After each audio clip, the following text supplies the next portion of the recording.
मणि और डायनासोर का अंडा, साहस की कहानी। एक दिन मणि नाम का शरारती बंदर जंगल में उछल-कूद मचा रहा था। मणि हमेशा नई नई जगहों पर जाता, नई चीजें खोजता और शरारतें करता। लेकिन उस दिन उसकी नजर जंगल के एक पुराने गुफा पर पड़ी, जहां कोई भी जाने की हिम्मत नहीं करता था। मणि की जिज्ञासा बढ़ गई और उसने सोचा, देखूं तो सही, इस गुफा में क्या है। गुफा के अंदर घुसते ही उसे एक बड़ा सा अंडा दिखा। अंडा इतना विशाल था कि मणि ने पहले कभी ऐसा नहीं देखा था। वाह, यह तो कुछ खास है, मणि ने सोचा। बिना कुछ सोचे समझे उसने उस अंडे को अपनी गोद में उठा लिया और पेड़ पर ले आया। उसे नहीं पता था कि वह अंडा करोड़ों साल पहले के डायनासोर का था। कुछ दिनों बाद मणि के सामने ही अंडे में हलचल हुई और अचानक उसमें से एक छोटा डायनासोर बाहर निकल आया। मणि चौंक गया, लेकिन डायनासोर का बच्चा बहुत प्यारा था। मणि ने उसे अपना दोस्त बना लिया और उसका नाम दिनो रख दिया। दोनों शरारतें करते, हंसते खेलते हुए बड़े हुए। मणि ने तब सोचा कि अब उन्हें जंगल के लिए भी कुछ करना चाहिए, सिर्फ शरारतों से काम नहीं चलेगा। अब वह और डिनो साहसी काम करने के लिए तैयार थे।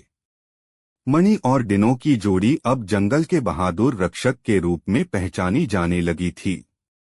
लेकिन एक दिन एक और बड़ी मुसीबत जंगल के ऊपर मंडराने लगी। जंगल के पास एक विशाल पहाड़ था और उस पहाड़ के दूसरी ओर एक खतरनाक ज्वालामुखी था, जो कई वर्षों से शांत पड़ा था।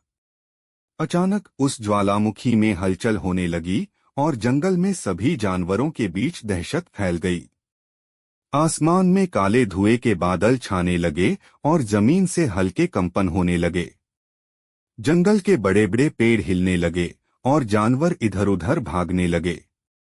शेरू, जंगल का राजा, चिंतित होकर बोला, अगर ज्वालामुखी फटा तो पूरा जंगल राख हो जाएगा। हमें कुछ करना होगा, लेकिन कैसे? किसी के पास कोई उपाय नहीं था। तभी मणि के दिमाग में एक खतरनाक और साहसी योजना आई। उसने कहा, अगर हम ज्वालामुखी के लावे का रास्ता बदल दें तो शायद हम जंगल को बचा सकते हैं। सभी जानवर हैरान होकर मणि को देखने लगे।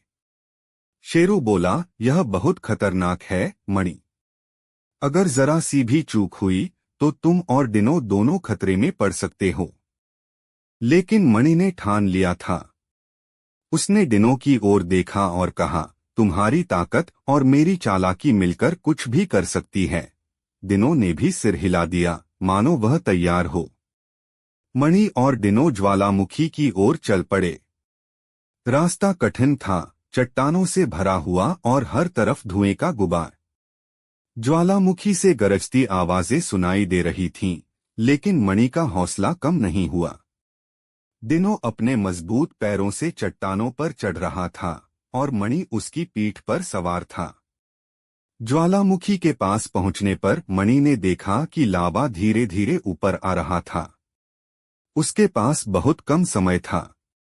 मणि ने जल्दी से चारों ओर देखा और एक विचार आया। उसने डिनो से कहा, हम इन चट्टानों का इस्तेमाल करके लावे का रास्ता बदल सकते हैं। तुम्हें इन भारी चट्टानों को धक्का देना होगा ताकि लावा दूसरी दिशा में बह जाए। डिनो ने तुरंत मणि की बात मानी और अपनी पूरी ताकत से चट्टानों को धक्का देना शुरू किया। चट्टानें गिरने लगीं और लावे का रास्ता बदलने लगा। लेकिन तभी एक बड़ा पत्थर मणि के रास्ते में गिरने लगा। मणि ने तेजी से छलांग लगाई और बच गया, लेकिन अब स्थिति और खतरनाक हो गई थी।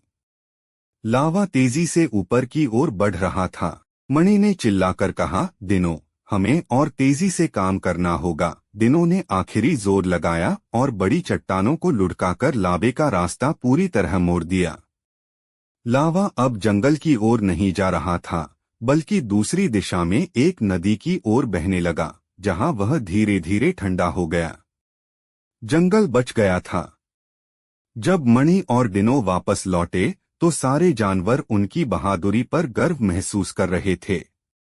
शेरू ने मणि से कहा, तुमने न सिर्फ अपनी जान की परवाह किए बिना जंगल को बचाया, बल्कि यह भी साबित किया कि असली बहादुरी क्या होती है।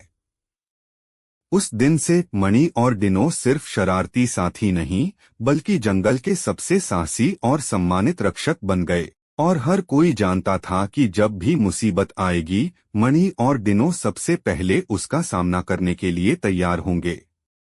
कहानी का नैतिक पाठ: सच्चा साहस खतरे से बचने में नहीं, बल्कि समझदारी और बहादुरी के साथ उसका सामना करने में निहित है।